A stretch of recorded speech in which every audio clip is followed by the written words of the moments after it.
मिळाल्यावर अनेक गोष्टींचा उलगडा होतो. पायलट आणि को पायलट यांचा अनुभवसुद्धा चांगला होता. त्यांनी साधारण त्यांच्याकडे 1600 तासांचा अनुभव आहे हे माझ्या वाचनात आलं. तरी जर हा अपघात काही तांत्रिक कारणामुळे झाला असेल तर DGCAनं या संदर्भातली माहिती समोर आणली पाहिजे. कारण भविष्यामध्ये अशा प्रकारचे अपघात होऊ नयेत. राजकारणी अशा प्रकारची विमानं वापरतात. राजकारण्यांकडे आता वेळ नाही. पूर्वी लोक ट्रेनने प्रवास करायचे,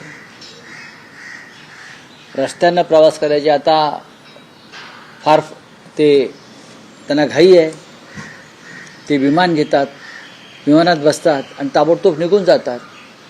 पण त्या विमानाची कंडिशन, त्या विमानाचे पायलट, त्या विमानांचा मेंटेनन्स, अशा अनेक गोष्टी आता चर्चेला आलेल्या आहेत, खास करून अजितदादांच्या अपघातानंतर.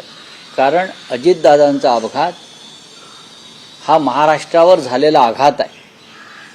अजितदादांसारखा उमदा नेता ज्या पद्धतीनं अपघातामध्ये आम्हाला सोडून गेला, त्यानंतर या सगळ्या विषयावर महाराष्ट्राची जनता अत्यंत गांभीर्याने पाहते.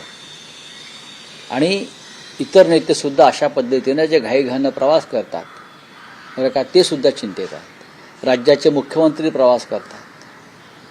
राज्याचे उपमुख्यमंत्री जे आहेत आपले दुसरे शिंदे, ते सातत्यानं विमानामध्ये असतात. अशा प्रकारचे त्यांचे सतत दौरे सुरू असतात.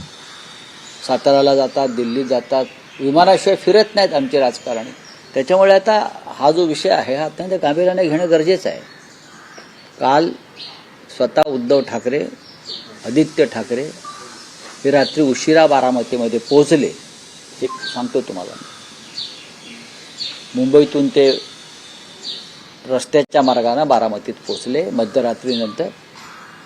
आणि त्यांनी पवार कुटुंबियांची विद्याप्रतिष्ठानमध्ये जाऊन भेट घेतली, सांत्वन केलं.